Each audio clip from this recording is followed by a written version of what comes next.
friends, I am Vitaly Portnikov. The United States Secretary of State, Marco Rubio, has acknowledged that the President of the United States, Donald Trump, and the President of the Russian Federation, Putin, are ready for a bilateral meeting and have things to discuss. The head of the American Foreign Policy Department emphasized that during the visit of the U.S. President's Special Representative, Steve Witkoff, to the Russian capital, there was, for the first time, an understanding of what the Russians want in order to end the Russian-Ukrainian war. However, Marco Rubio made it clear that the way the Russians envision the end of the war may, of course, differ significantly from how it is seen in Kyiv. And that is why the United States has been working all this time to seek a compromise between the positions of the parties. The Secretary of State even told journalists that he would get to work on this immediately after finishing his television interview. The undeniable fact that we are now witnessing real and concerted efforts to diligently find effective ways for all the involved parties to meticulously develop their respective positions to be thoroughly discussed in potential and upcoming negotiations is abundantly evident from many clear and distinct signs. Today, both the esteemed President of Ukraine and the distinguished President of the Russian Federation have held a series of intensive and highly productive talks with their respective allies, further demonstrating these ongoing diplomatic endeavors.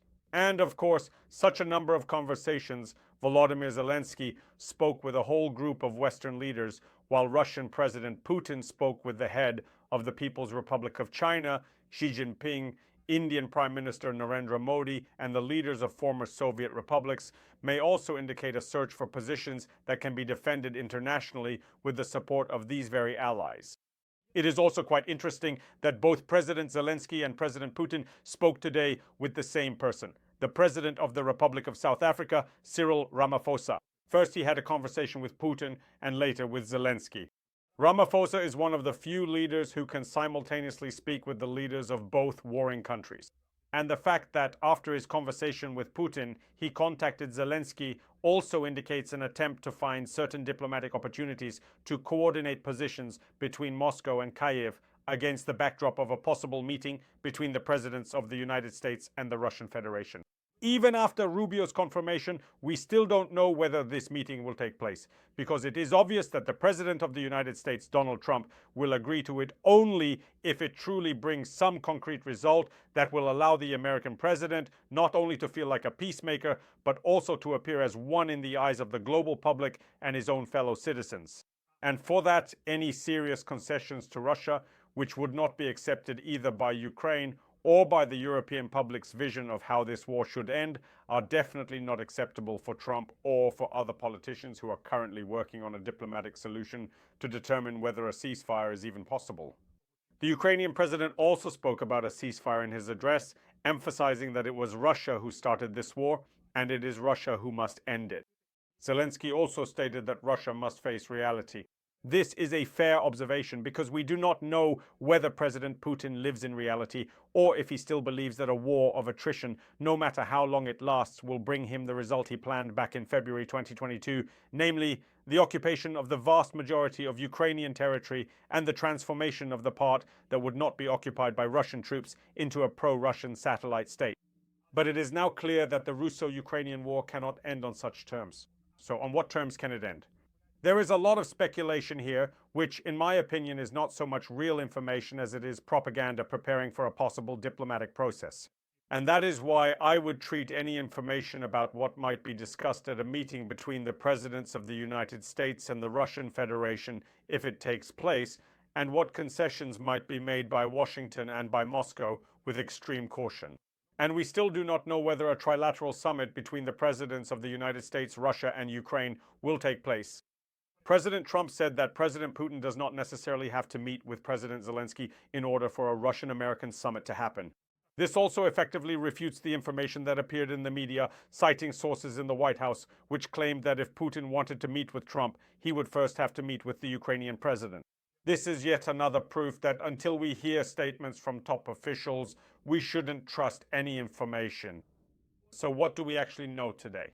First, that a meeting between the presidents of Russia and the United States could indeed take place soon. If the US Secretary of State says so, that's a confirmed fact. Second, that the presidents of Ukraine and Russia are holding serious consultations with their allies, obviously to secure support for their own positions in case the issue of ending or at least suspending the Russian-Ukrainian war as discussed during negotiations between Donald Trump and Vladimir Putin. Third, it is clear that Russia has conveyed certain views of its own to the Americans, specifically how the Russian-Ukrainian war should be suspended. And again, based on the words of Marco Rubio himself, this vision may be related to territorial concessions. However, we do not yet know the scale of these concessions because we understand that not only does the end of the Russian-Ukrainian war depend on Russia's vision of these territorial concessions, but also the political catastrophe that could occur within Ukraine itself if, according to agreements between Trump and Putin, Ukrainian troops are asked to withdraw from territories currently under the control of the legitimate Ukrainian government. And let me remind you that Putin has always aimed for this, not so much to occupy these territories, but rather to destabilize the situation in our country. And he may believe that his meeting with Trump should not be a tool for ending the Russian-Ukrainian war, but rather a tool for such destabilization. Everything else is just speculation for now because, as you can see, every piece of news that appears in the media during the day or in the morning already looks completely different by the evening. And it changes yet again after the main figure in this whole story, the President of the United States, Donald Trump, comes out to speak to the journalists. Since we are speaking with you before Trump appears in front of the journalists, we can only hope that his new statements will not change the context we have managed to discuss against the backdrop of these obvious behind-the-scenes negotiations about possible talks to end the Russian-Ukrainian war. Thank you, friends. Stay tuned to this channel. Subscribe to it, follow me on social media, Patreon, Buy Me a Coffee, and Donatello, which helps support development of these resources. Make use of the sponsorship feature right here on YouTube. Wishing you victory and peace. Good luck.